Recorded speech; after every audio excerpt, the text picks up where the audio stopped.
A continuación, Noticiero Telesucesos. Clasificación A. Apto para todo público.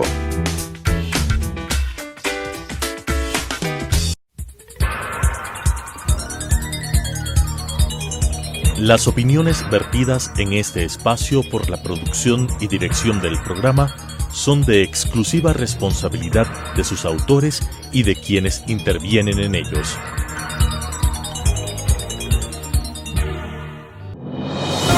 Inicie el día bien informado. El mejor noticiero de la mañana informando para usted.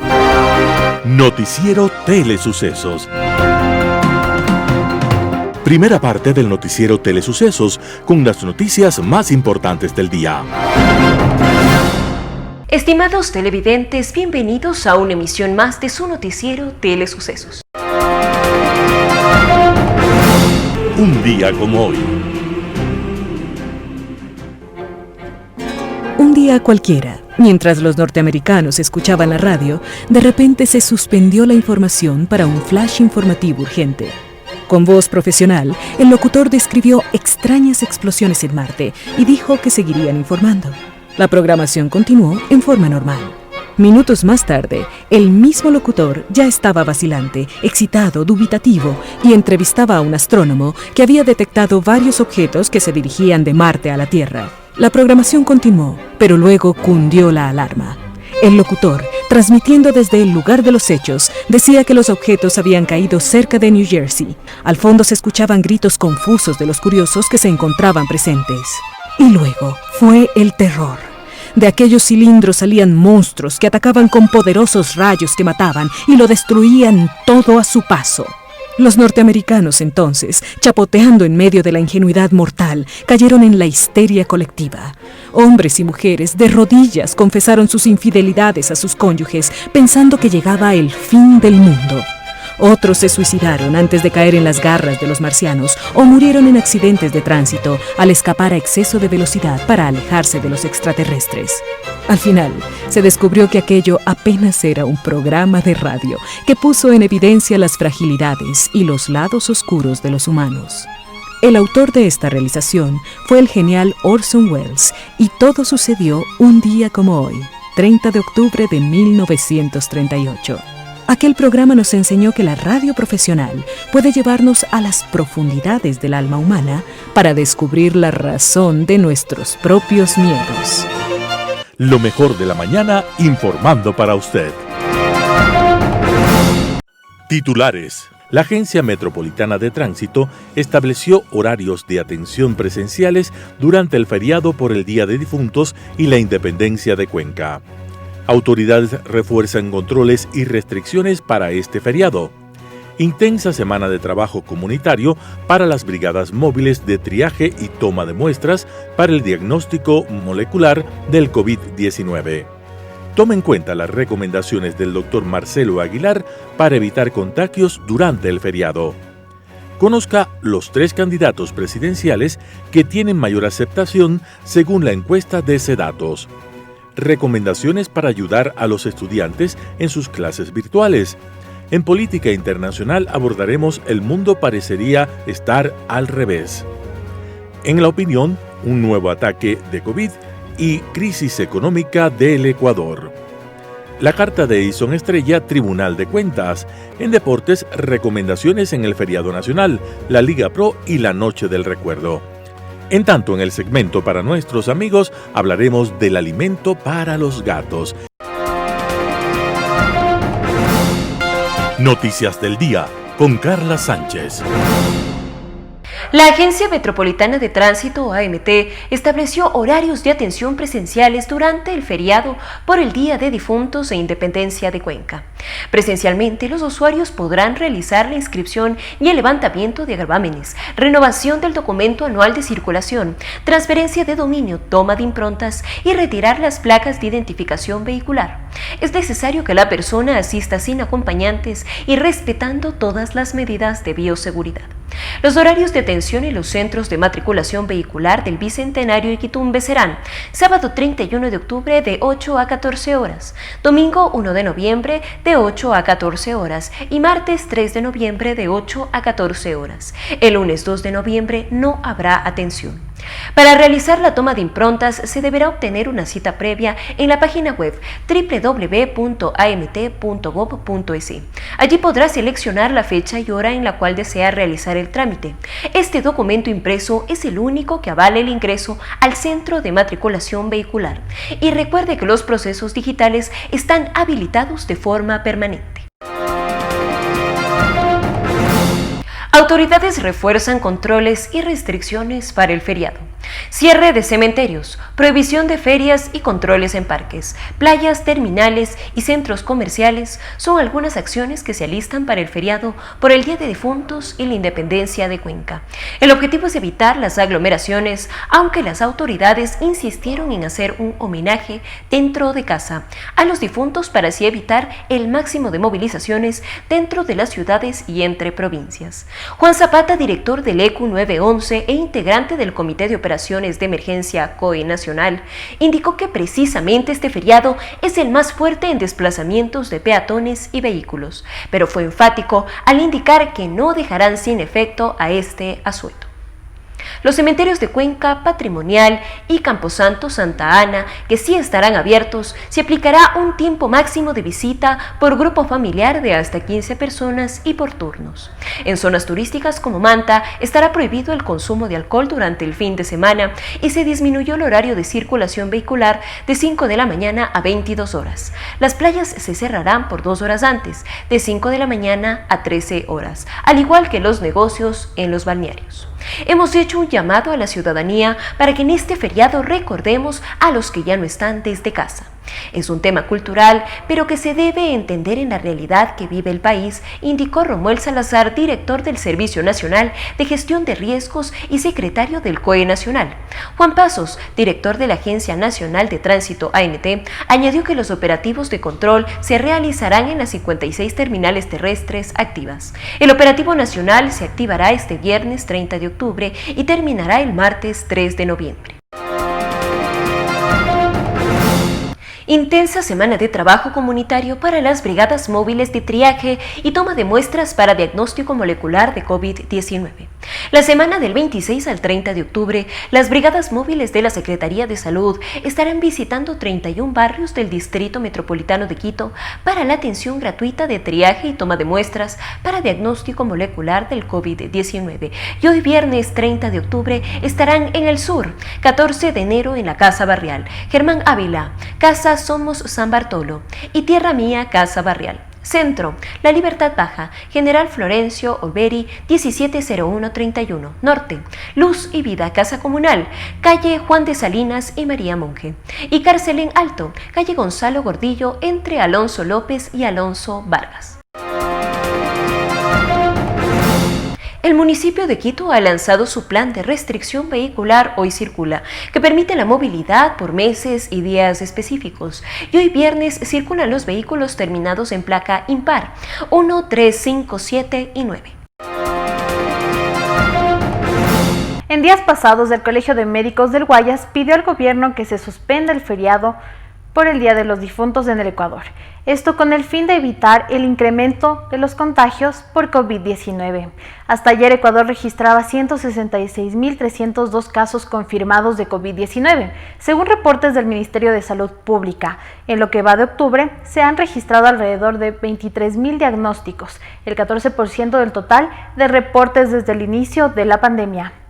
Con respecto a esta petición realizada por los médicos, el epidemiólogo Marcelo Aguilar considera que es oportuna. Sin embargo, el feriado no se puede suspender porque el numeral 2 del artículo 66 de la Constitución de la República establece el reconocimiento y garantía por parte del Estado del derecho a una vida digna que asegure el descanso y ocio. Además, la disposición general cuarta de la Ley Orgánica del Servicio Público establece como días de descanso obligatorio exclusivamente el 1 de enero, Viernes Santo, 1 de mayo, 24 de mayo, 10 de agosto, 9 de octubre, 2 y 3 de noviembre y 25 de diciembre de cada año. Escuchemos. Yo creo que es valiosa la alerta que hacen los gremios médicos. Ciertamente lo que está sucediendo en el país denota que hay incremento de casos en la ciudad de Guayaquil, en Quito, hay preocupación en distintas ciudades del país. Tenemos más o menos 67,000 pruebas no reportadas. Entonces es una caja negra saber exactamente lo que está sucediendo en el país. Y creo que es oportuna la llamada. Si bien es cierto, no se puede suspender el feriado, se pueden cambiar las actividades y los COEs pueden tomar las acciones y orientaciones necesarias para restringir la movilidad, como lo ha hecho el municipio de Guayaquil. El COE de Guayaquil ha tomado decisiones importantes que restringen la movilidad y el contacto social. Yo creo que eso es valioso porque una movilización como las que suelen suceder en estas fechas pueden generar un rebrote importante. Los cementerios de Quito permanecerán cerrados los días del feriado nacional de difuntos. Así lo resolvió el Comité de Operaciones de Emergencias Metropolitano, al escoger el exhorto del COE nacional. Sin embargo, se podrá realizar sepelios en estos días, aunque con aforo controlado. Marcelo Aguilar considera necesario buscar nuevas formas de practicar los ritos. A continuación, más detalles. Aunque la mayoría de cementerios son espacios abiertos, toda la actividad previa de contactos, de movilidad, estaría aumentando los riesgos. Creo que es un momento de hacer un llamado al país que en esta nueva normalidad indispensable también tenemos que buscar nuevas formas de practicar los ritos que pueden ser hechos desde otros espacios, desde la propia casa, desde la invocación, desde las reuniones virtuales. Pero este es un momento en que creo que hay que hacer un esfuerzo enorme para preservar la actividad productiva del país. Lo que estamos observando en la ciudad de Quito, en general en el país, son bloques de transmisión, son brotes que no llegan a ser enormes cantidades, y creo que hay que restringir las actividades para mantener eso bajo ciertos límites que permitan continuar con las actividades. Usar mascarilla es fundamental para protegernos y proteger a quienes nos rodean. Marcelo Aguilar explica la importancia de la mascarilla. Es clave el uso de la mascarilla por dos cuestiones.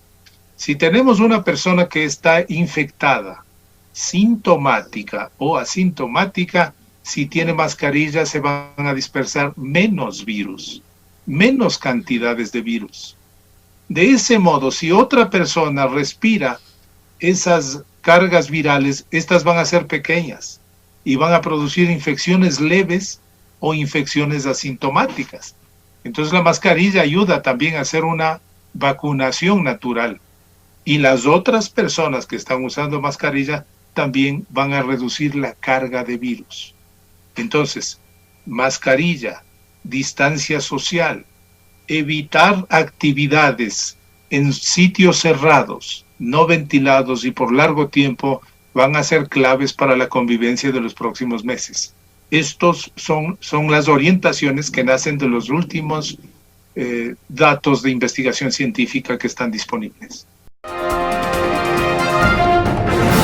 Los candidatos, personajes que intervendrán en el próximo evento electoral en febrero de 2021, con Meili Rosas. Hasta la fecha, 13 de los 17 binomios presidenciales que presentaron documentación han sido aprobados por el CNE para participar en las próximas elecciones, y una encuesta de la empresa Cedatos, realizada el 16 de octubre del presente año en 24 áreas urbanas y rurales del país, donde se ha entrevistado a 2.600 personas, revela que el candidato a la presidencia de la República de Creo, Guillermo Lasso, encabeza intenciones de voto con el 26%. En segundo lugar se encuentra el candidato del correísmo, Andrés Arauz, con el 20%. Tercero, aparece el representante de Pachacutic, Yacu Pérez, con el 13%. Los demás candidatos no superan el 1% en intención de voto. El margen de error de la encuesta es de 2.5%. El grado de confianza de la encuesta es de 95%. Usted, querido televidente, ¿ya decidió por quién votar o aún no?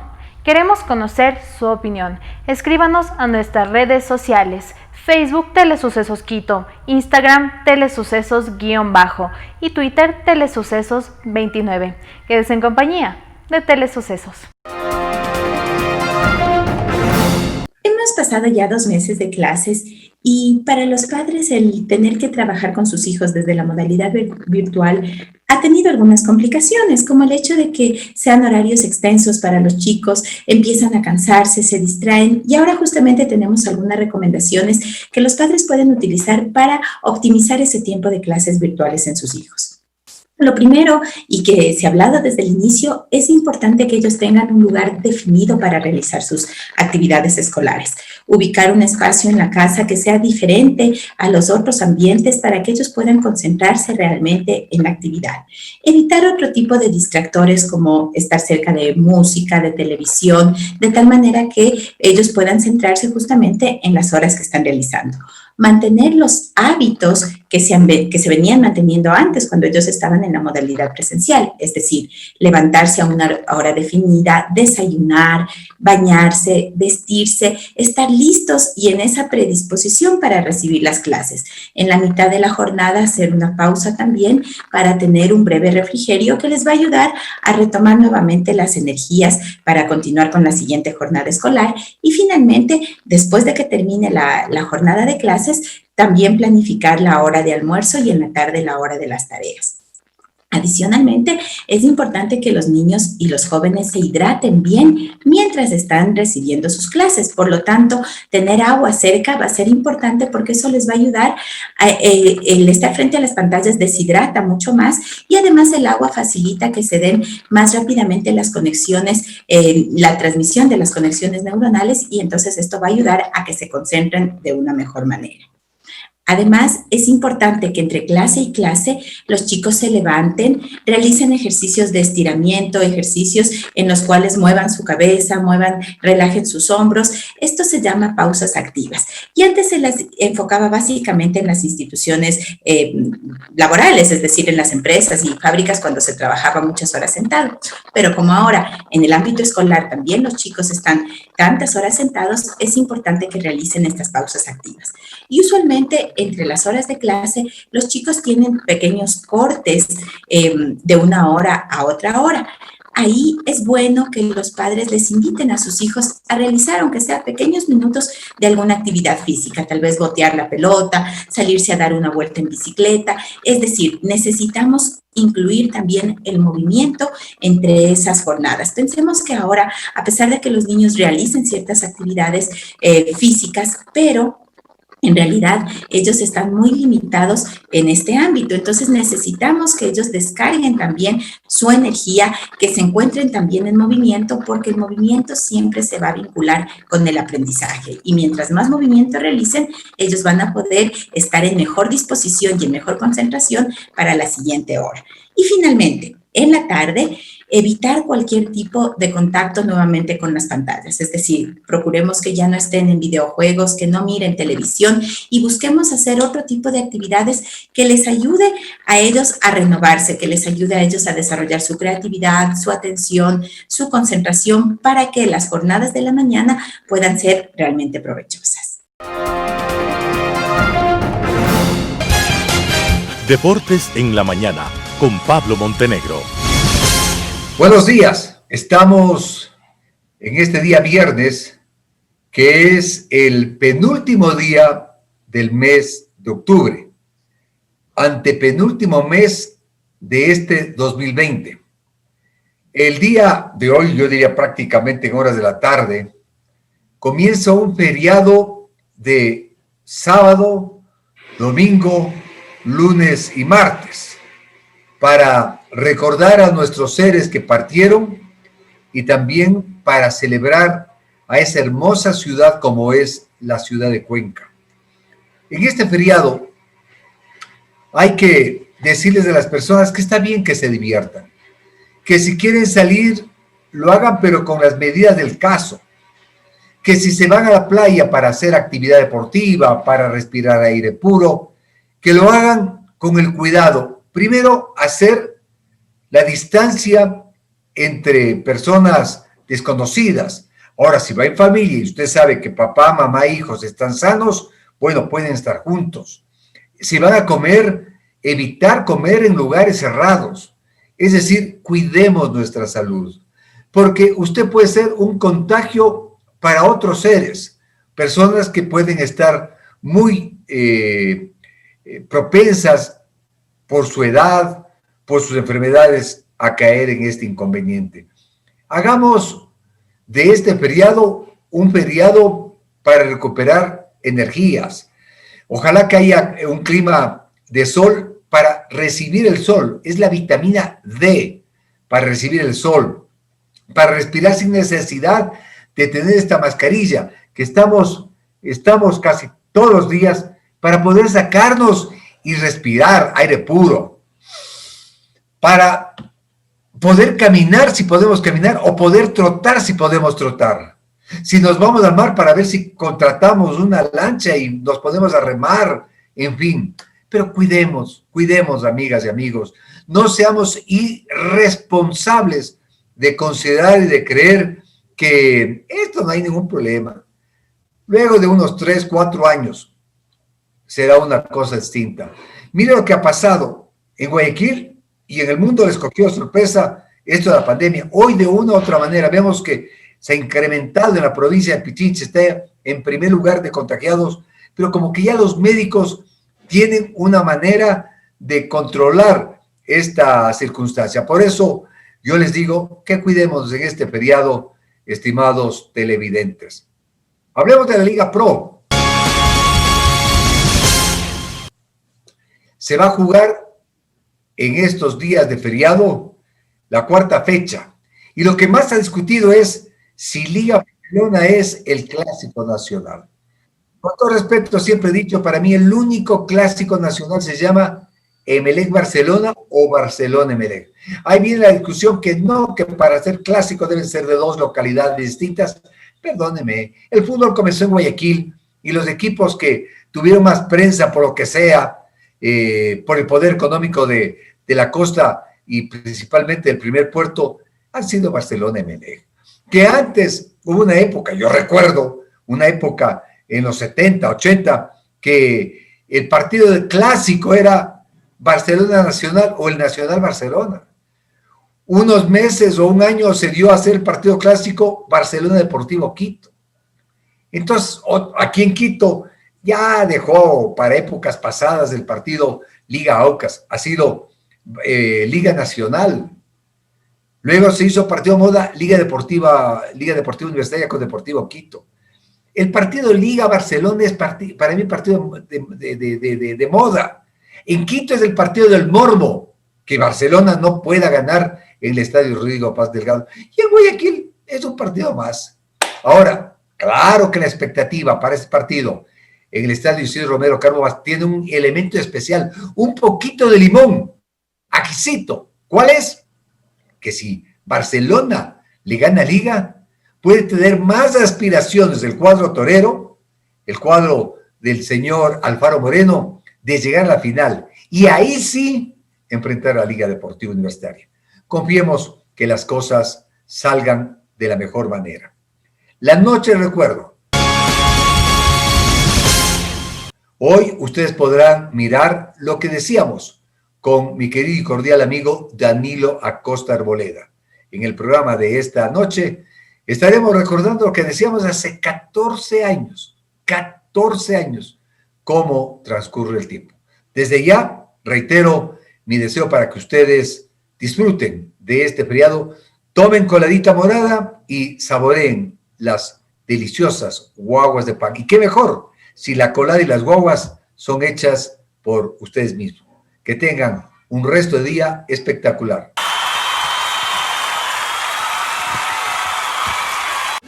A vivir la fiesta, no te vayas a dormir. Pega la vuelta y vente pa' aquí porque la noche recién comienza. La noche es nuestra. En Deportes, un programa diferente. Bienvenidos a la hora más loca y divertida de la noche.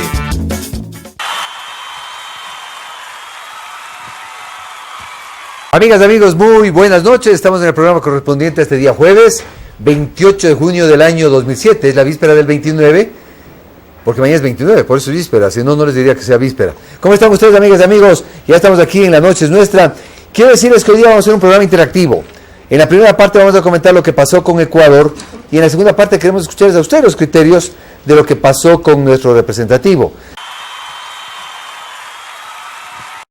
Radio La Red Fernando Betancourt me dio hoy la buena noticia y quiero compartir con ustedes, amigas y amigos, felicitarle a Jaimito el Cartero, va a casarse, Jaimito el Cartero, entonces queremos nosotros saludarle, el hombre que hace los veterinarios, esta cosita bonita, vio cómo hizo su vida así, Paco, ahí, así igualito, entonces se va a casar y parece que está emocionado precisamente Jaimito el Cartero, que fue alumno de Fernando Betancourt en el Instituto de Radio y de Televisión.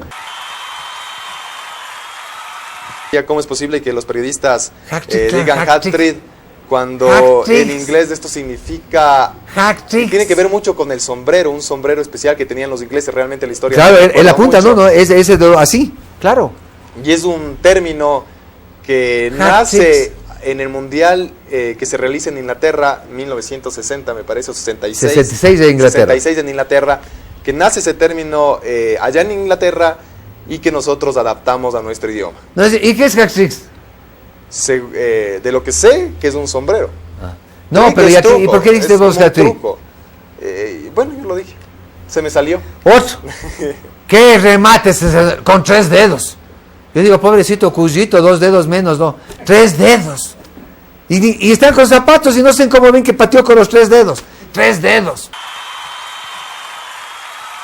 De la FIFA...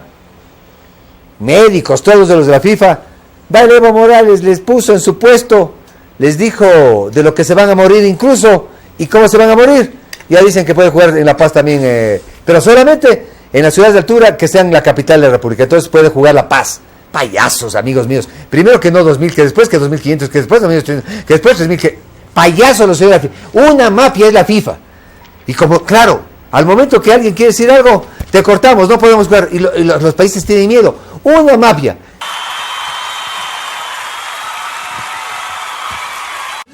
A vivir la fiesta, no te vayas a dormir. Pega la vuelta y vente pa' aquí porque la noche recién comienza. La noche es nuestra. En Deportes, un programa diferente. Bienvenidos a la hora más loca y divertida de la noche.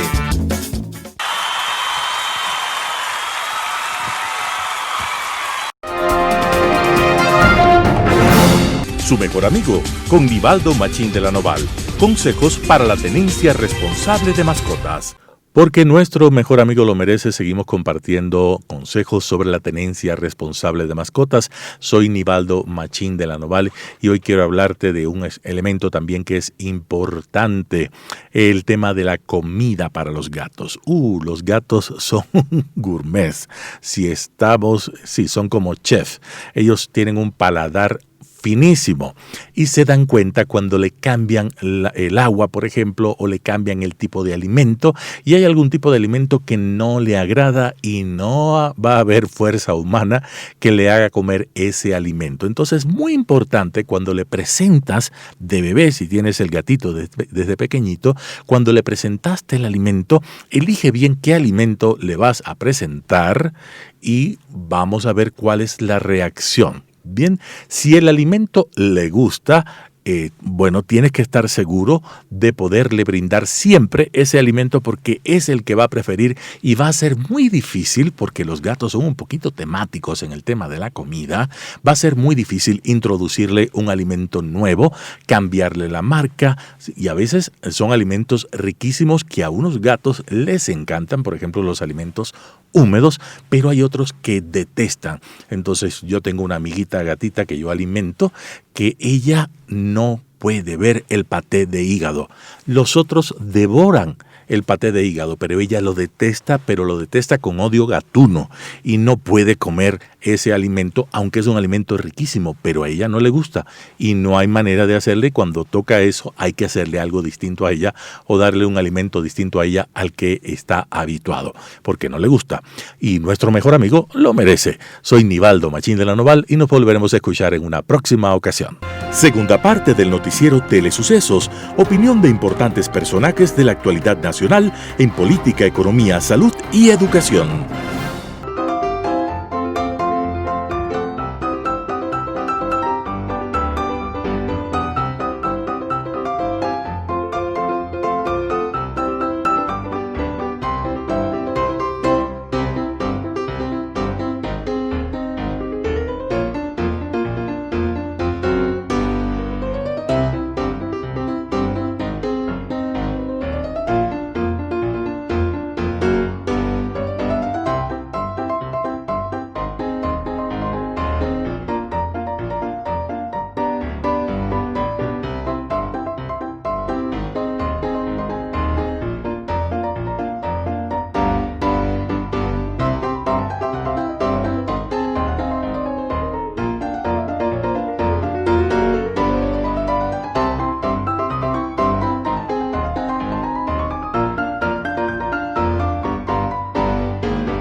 Poder Ciudadano, con el doctor Patricio Quijón. Saludos cordiales. El mortal coronavirus hace su presencia en el mundo en un segundo oleaje que está causando verdaderos estragos a tal punto que ciudades europeas comienzan nuevamente en procesos de restricción.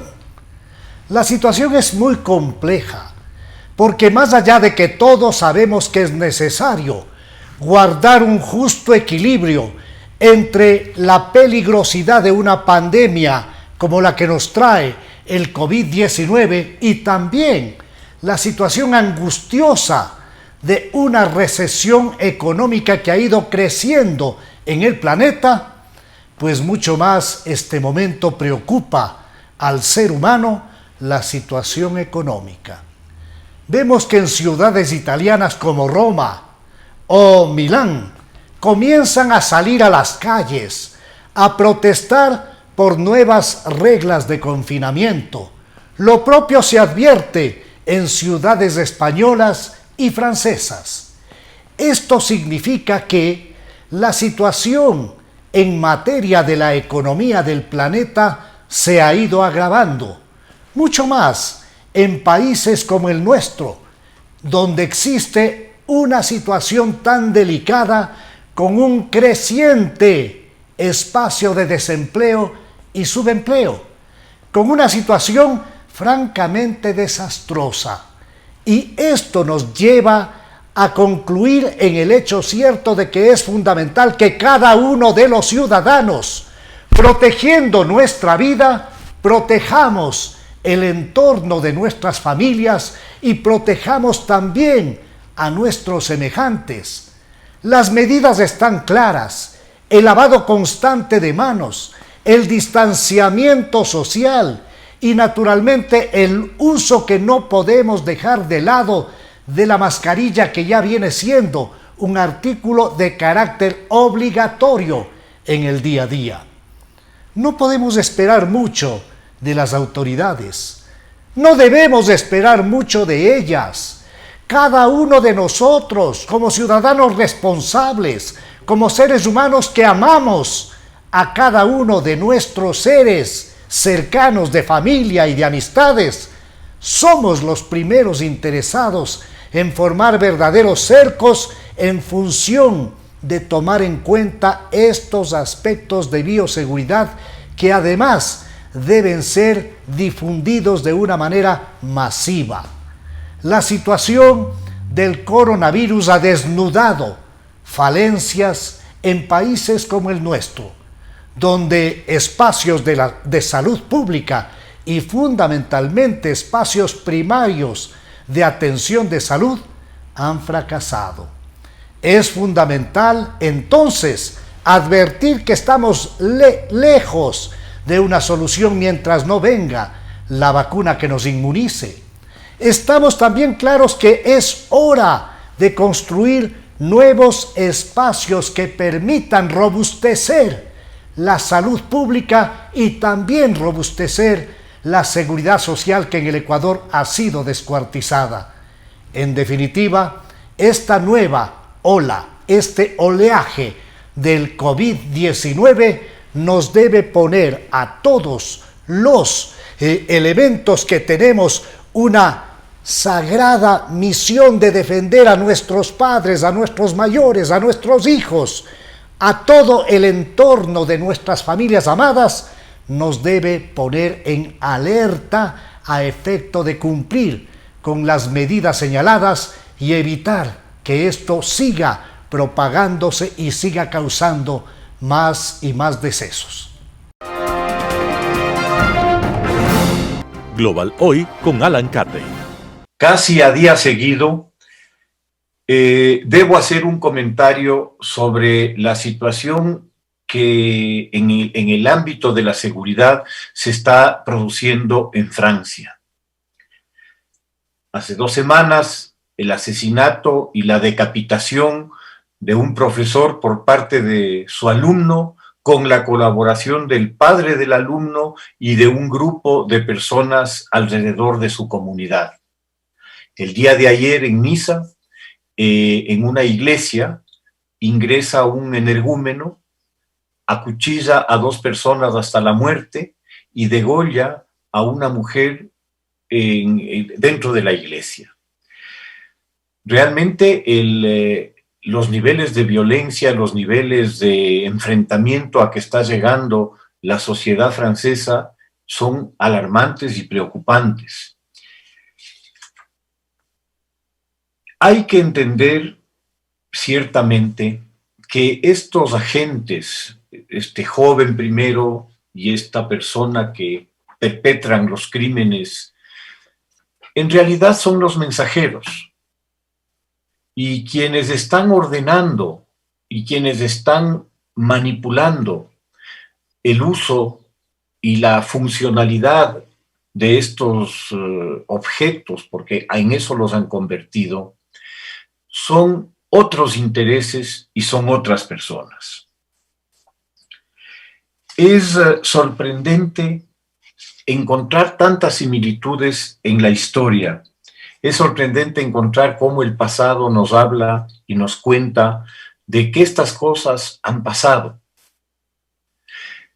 Y justo hace 1000 años, en lo que hoy sería Irán, nace un señor, nace una persona, se llama Hassan ibn Sabah. Él será conocido en la historia como el viejo de la montaña, y es el fundador de una secta islámica extrema, una secta ismaelita, que se asienta a caballo entre la frontera de Irán, Irak y parte de Siria también. Y desde estos castillos que la secta va capturando, se va fortaleciendo y se va volviendo cada vez más una influencia decisiva en las políticas del Oriente Medio del año 1000.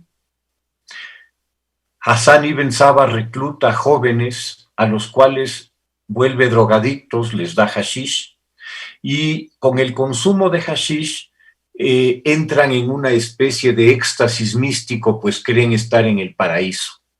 Hassan les proporciona además licores, mujeres, y efectivamente creen que han llegado al paraíso.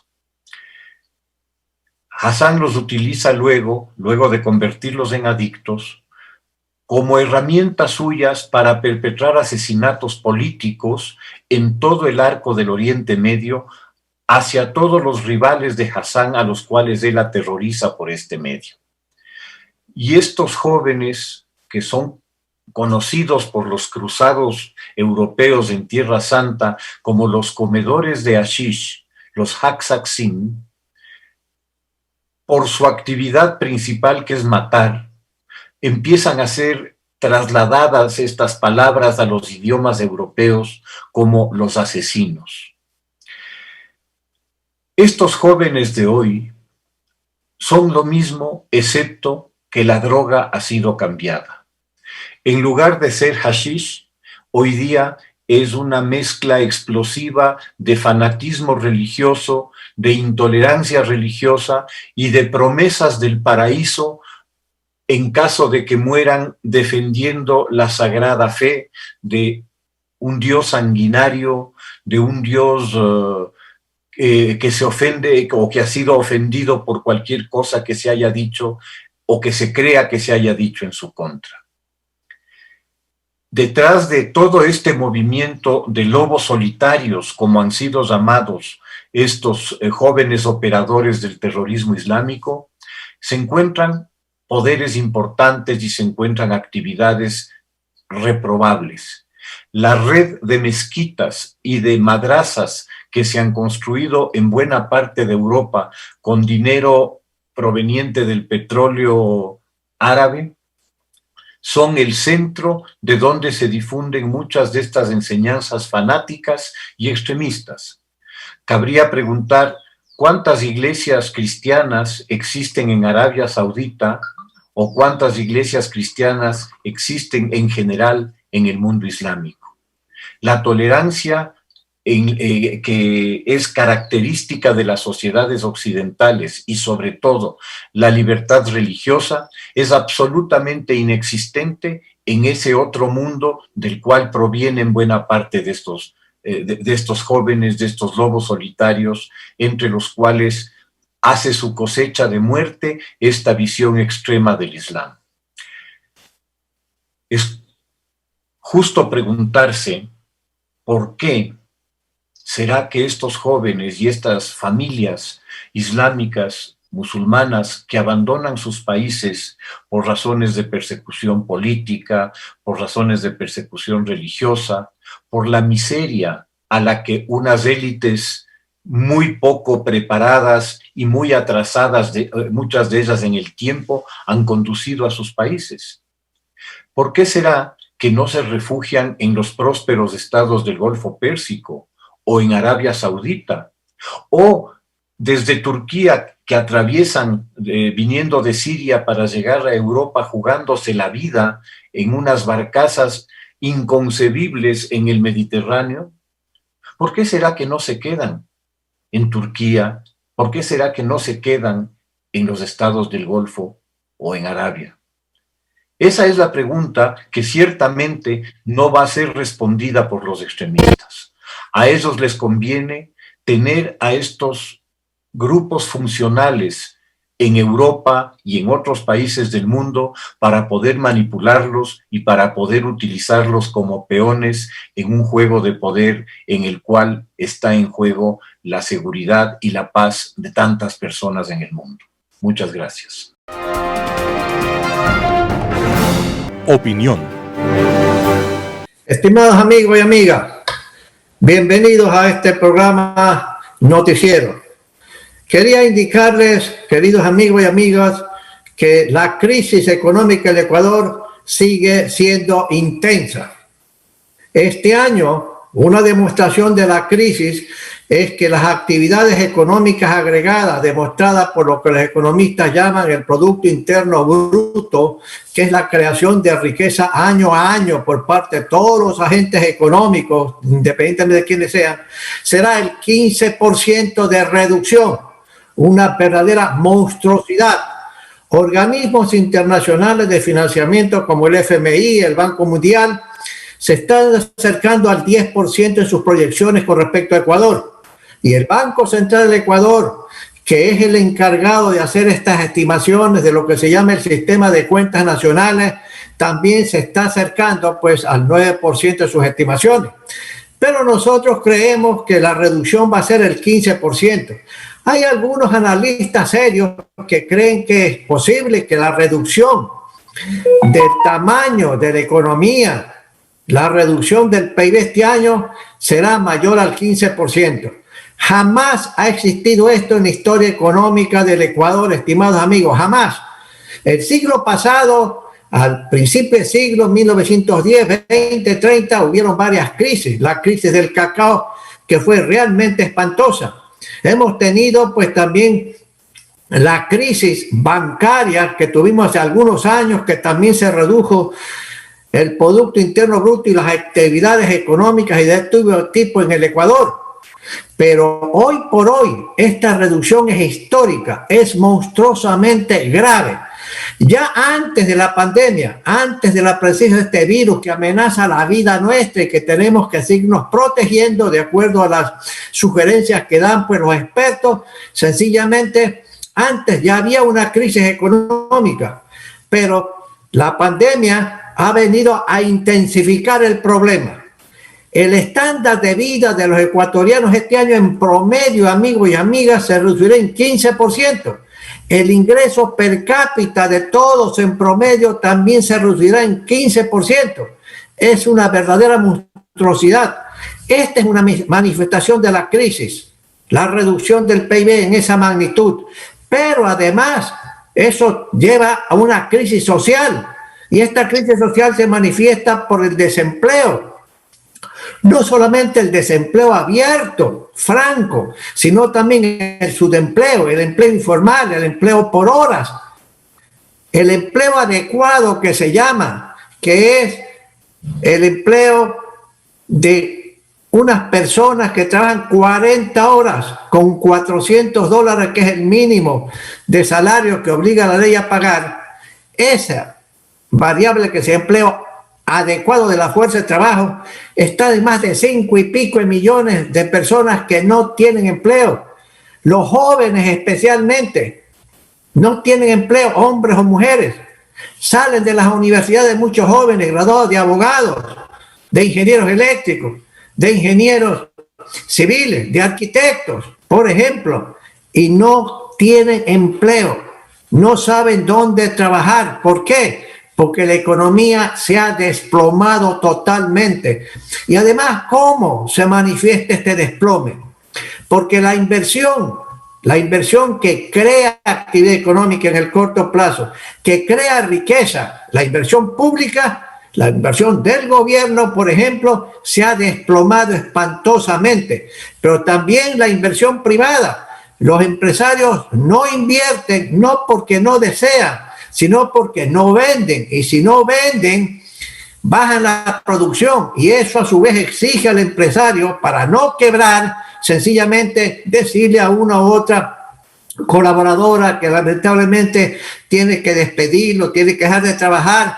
¿Por qué? Porque hay un exceso de personas, porque los niveles de venta y producción se han reducido. Hay muchas empresas, amigos, que han quebrado en el Ecuador, especialmente pequeñas, han quebrado. Otras que están por quebrar y están reestructurando los gastos y los costos, y eso en mano de obra, que es importante. De repente pues sencillamente tienen que deshacerse de algunas personas que creen que están de más porque los niveles de venta y producción se han reducido. Miren el sector turismo, estimados amigos, terrible lo que pasa en el sector turismo, terrible. Pero miren también lo que es los hoteles. Se han enredado porque han quebrado y han cerrado parcial o totalmente una serie de hoteles en Quito, en Guayaquil y otras ciudades del país. Manifestación de la crisis. No hay clientes que vayan a los hoteles. Los restaurantes, no hay clientes. Las cafeterías, los gabinetes de belleza, etcétera. Entonces, hoy el consumo de los hogares también se ha desplomado, igual que la inversión. ¿Y por qué el consumo de los hogares? Sencillamente porque la gente no tiene plata para salir a un restaurante, aunque haya pues solamente una parte del restaurante esté lleno. No hay plata, no hay empleo, hay reducción de sueldos y salarios, y fundamentalmente las familias lo que hacen en estas crisis es gastar en lo indispensable y no más, y guardar para seguir sosteniéndose y aguantar con muchas empresas. Si tienen músculo financiero, lo que hacen es sostenerse para no quebrar y no cerrar sus actividades. Señores, la crisis es espantosa, y hay que salir de la crisis, ¿sí? Eso será tema de otros comentarios en los próximos días, en las próximas semanas. Pero amigos, sencillamente tenemos que percibir que hay que ser cada vez más austeros en estos momentos difíciles, lamentablemente, porque hay que sobrevivir, y las familias tienen esa obligación, sobrevivir, ayudar a sus hijos, especialmente pequeños, niños, a sobrevivir. Entonces, esta crisis es grave, Y con eso la crisis social. Pero también, para terminar, amigos, permítanme decirles que también en el Ecuador hay una crisis moral espantosa, una crisis de valores éticos, de morales, de honestidad. Empleados públicos, funcionarios alto nivel, en el gobierno anterior como en este gobierno, sencillamente, en este gobierno menos intensamente porque el presidente ha permitido que se investiguen una serie de temas de corrupción. Pero señores, cuando uno va al gobierno, va a servir, no para servir a sus amigos ni a sus familiares, ni para embolsicarse la plata del Estado que es de todos nosotros. Cuando la gente, empleados públicos de ayer, roban, no es que le roban al Estado. ¿Qué es el Estado? Son cada uno de ustedes que pagan los impuestos. De eso es que se lleva la plata a través de varios métodos, sobreprecios, comisiones, etcétera, etcétera. Hay que restaurar, así como hay que restaurar el crecimiento de la economía, hay que restaurar el empleo, también hay que restaurar los principios éticos y morales en el país. Y la última crisis que tenemos, que comentaremos en el futuro sin estar en actividad política, es una crisis política espantosa. Nadie cree en los partidos políticos porque se alejaron de los ciudadanos y de sus intereses. Y los partidos políticos en general lo que han es luchado por sus intereses, por los intereses de los miembros que son de los partidos. Hay una crisis grande de todos los tipos. Tenemos que salir de aquí, tenemos que salir. Y el nuevo gobierno tiene la obligación, quien quiera que sea, de sacarnos de la crisis. Este gobierno puede hacer algunas cosas y lo comentaremos en las próximas semanas, mi amigo, lo que se puede hacer aún con el poco plazo que le queda a este gobierno. Estimados amigos y amigos, gracias por escuchar estos comentarios. Editorial. Esta es una carta escrita por Edison Estrella Rosero.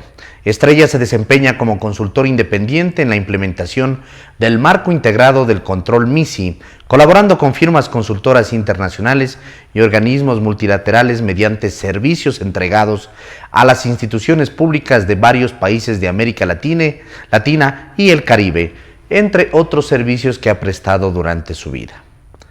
Tribunal de Cuentos 2020, Contraloría General del Estado. Increíble. Como conocedor del tema, estuve seguro de que el proyecto del Tribunal de Cuentas de CELI no llegaría a la Asamblea.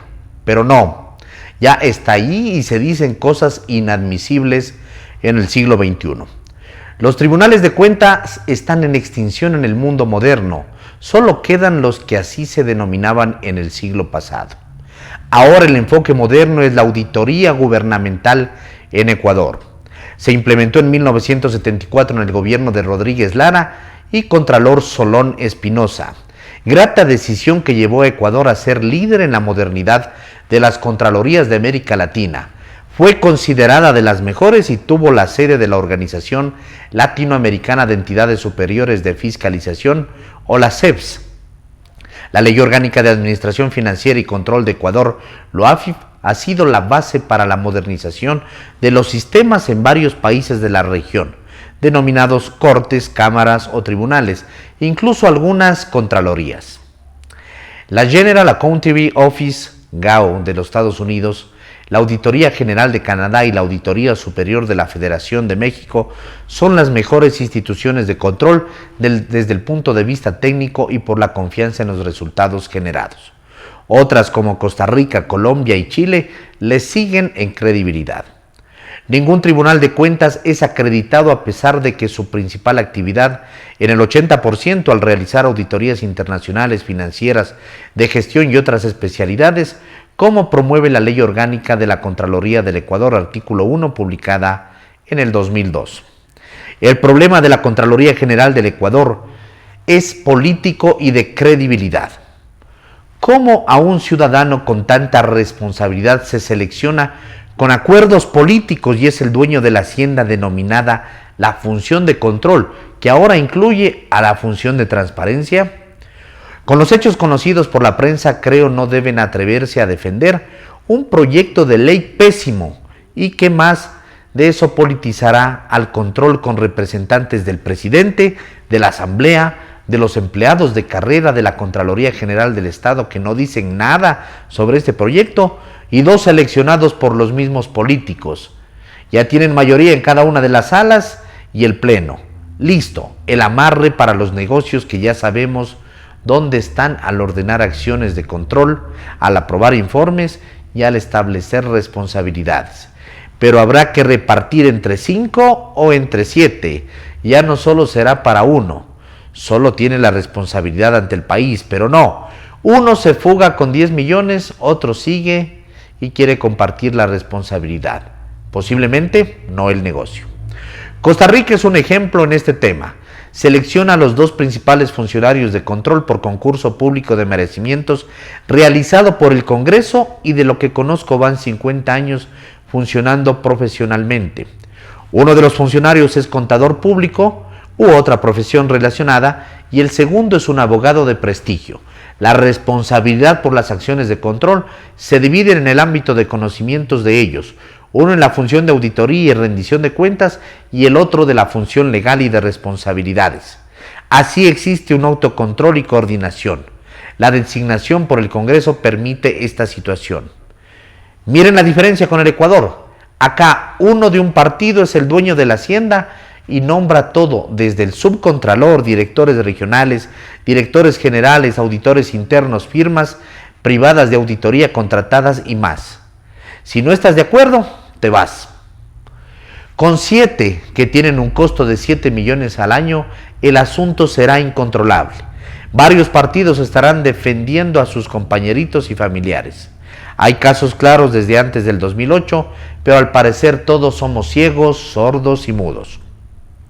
Espero tengan la bondad, por el bien del país, de publicar esta nota. Es la número 9999 que realizo y busco que los ciudadanos estén informados y tengan interés en una función básica para prevenir la corrupción en la administración pública.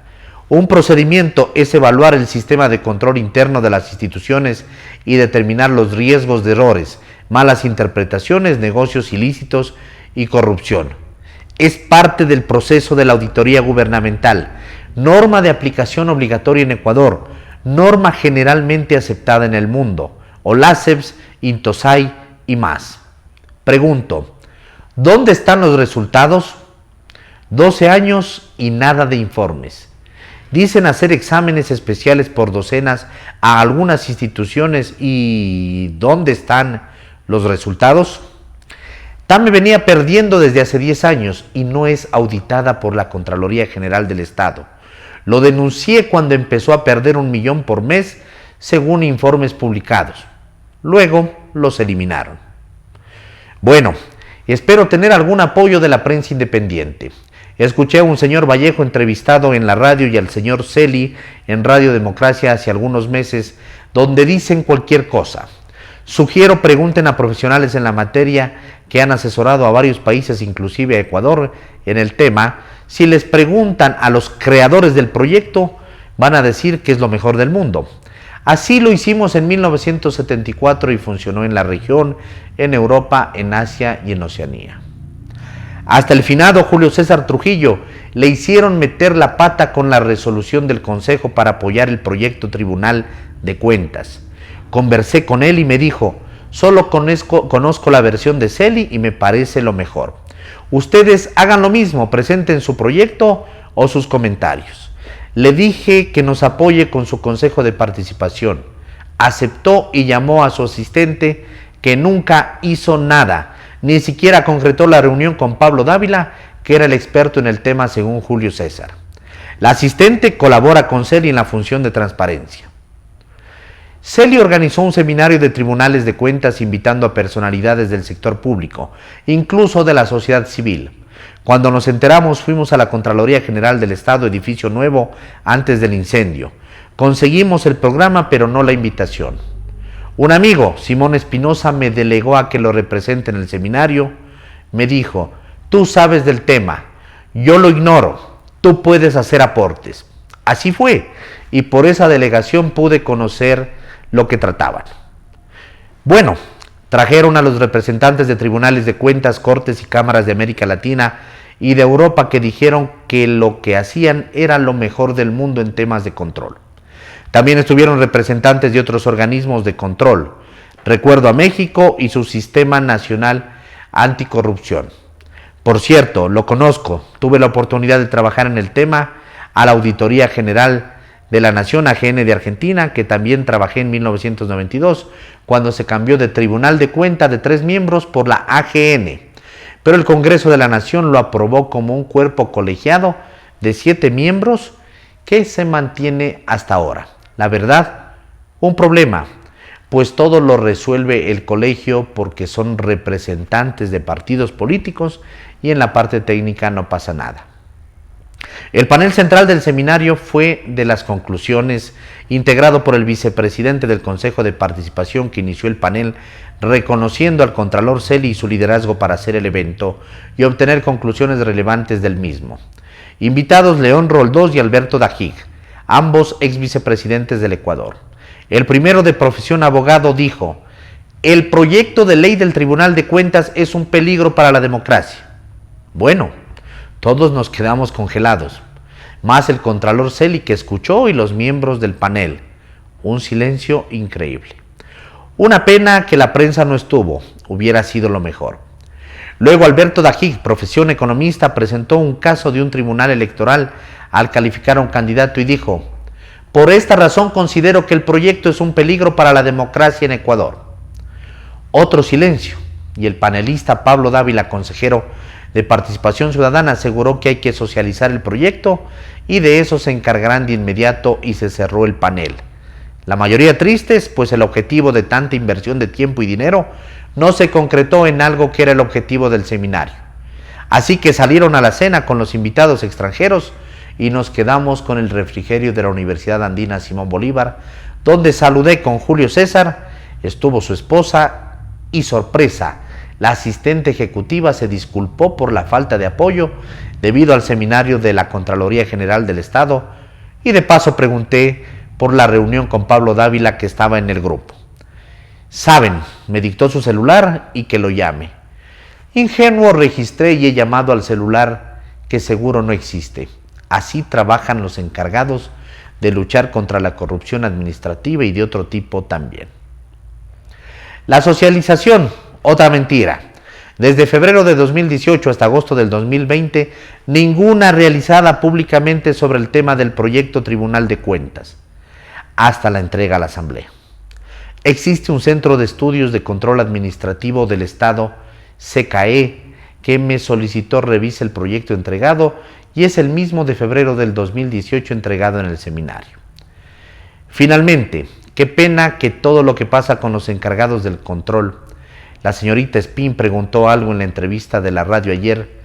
¿Quién controla al Contralor General del Estado, Celi, y todos los que han pasado por la Contraloría General del Estado en los últimos 50 años? Nadie, ¿verdad? Le compete esta acción a la Asamblea Nacional, Comisión de Fiscalización, y no dicen nada. Claro, han sido callados con sus cargos a familiares y gente de partidos que el Contralor General del Estado reparte por regiones. Eso es conocido, y seguramente otras acciones más. Es fácil, se puede verificar las nóminas por provincia y aparecerán los familiares directos e indirectos. Bueno, una carta al director debe ser solo 2 párrafos. Por favor, el resto son datos que me recuerdo. Hoy, 25 de octubre del 2020, espero no hayan cambiado, y sobre la veracidad de los mismos tengo 2 amigos y colegas con los cuales estuvimos en el seminario y la entrevista con Julio César, además de las notas entregadas al Colegio de Abogados, al de Contadores, al abogado León Roldós y al propio Contralor Celi a través de la dirección electrónica de su despacho. Todos están disponibles de ser necesario. Buen día. Creo que la última semana de octubre va a ser discutida, sobre todo para que el 2 de noviembre no envíen a la Contraloría General del Estado al cementerio. Pésimo recuerdo de la democracia y el retraso técnico del país, que fue un ejemplo para la región, junto con Perú y Colombia. Carta de Edison Estrella Rosero. Y así finalizamos una emisión más de su noticiero Telesucesos. Manténgase en la sintonía de nuestra programación y no olvide seguirnos por nuestras redes sociales. Nos encuentran en Facebook como Telesucesos, Instagram, @telesucesos_Twitter, @telesucesos29, YouTube, Telesucesos HD y por nuestra página web www.telesucesos.net. Hasta la próxima. Lo mejor de la mañana informando para usted. Noticiero Telesucesos.